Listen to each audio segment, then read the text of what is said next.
नमस्कार, base metal weekly outlook में आपका स्वागत है। पूरे बेस मेटल बैग की बात करें तो हमने प्राइजेस के अंदर एक काफ़ी बड़ा मूव आते हुए देखा। देखिए जनवरी से लेके अभी तक की अगर बात करें तो कॉपर में लगभग 10% की तेज़ी है, एल्यूमीनियम में क करीबन 16% की तेज़ी है, जिंक के अंदर 26% की तेज़ी रही है। बट पिछला 2-3 महीना मार्केट के लिए काफ़ी क्रूशियल रहा है बिकॉज़ डिमांड के मोर्चे पे काफ़ी हमने निराशा देखी है। ख़ास करके चाइना की ओर से जो भी डेटा पॉइंट आए हैं, वो कहीं भी कोई सपोर्टिव न्यूज़ नहीं दिखाई दे रहा है। साथ में चाइना ने जो स्टिमुलस बार-बार में लाने की कोशिश भी की है, उसका भी असर प्राइसेज़ पे पॉजिटिवली पड़ा नहीं है।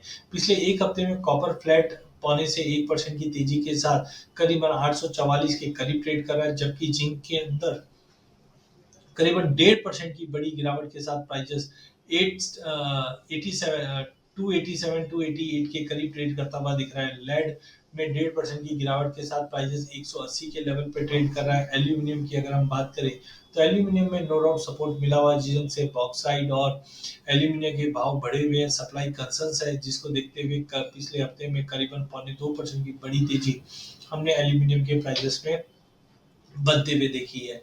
तो ओवरऑल मुझे लगता है कि बेस मेटल में सबसे इम्पोर्टेंट रहेगा अगला हफ्ता। अगले हफ्ते में काफ़ी की ट्रिगर्स है जहाँ पे डॉलर मूव करता हुआ दिखेगा। अब तक डॉलर की तेज़ी की वज़ह से भी बेस मेटल के अपसाइड कैप थे। बट कहीं न कहीं हमें लगता है कि अगले हफ्ते में फेड की बैठक है जहाँ पे 0.25 का रेट कट होगा। साथ में हम देखेंगे यूएस के इलेक्शन के आउटकम आने, चाइना की भी बैठक है जहाँ पे हम देखेंगे 4 तारीख से 8 तारीख के बीच में चाइना एक नई पॉलिसीज़ लाता हुआ दिखाई देगा, जिसके चलते हम देख सकते हैं कि प्राइसेस के अंदर वॉलेटिलिटी कंटिन्यू मेंटेन रहेगी। तो अगला हफ्ता काफ़ी इंपॉर्टेंट रहने वाला है। ट्रेड पॉइंट ऑफ व्यू से अगर हम बात करें तो सबसे पहले कॉपर है। कॉपर में 844 845 का जोन काफ़ी अच्छा रहेगा। यहाँ पे हमें लेके चलना चाहिए। 835 के स्टॉप लॉस है। 854 से 855 तक का लेवल हम कॉपर में देख पाएंगे। वहीं अगर जिंक की अगर बात करें तो जिंक में शॉर्टेजेस काफ़ी सीवियर रहनी है, जिसके चलते ओवरऑल काउंटर काफ़ी स्ट्रांग रहेगा। प्राइसेस में वॉलेटिलिटी काफ़ी है, but 285 284 is good to bye.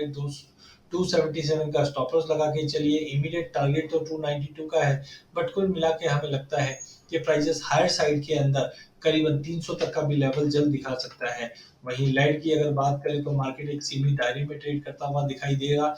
As of now 180 से 184 के बीच में ही ट्रेड करेगा। लास्ट अगर हम एल्यूमिनियम की बात करें तो एल्यूमिनियम के अंदर भी बॉक्साइट और एल्यूमिनियम के भाव बढ़ने की वजह से प्राइसेस के अंदर काफ़ी अच्छी तेजी बनेगी।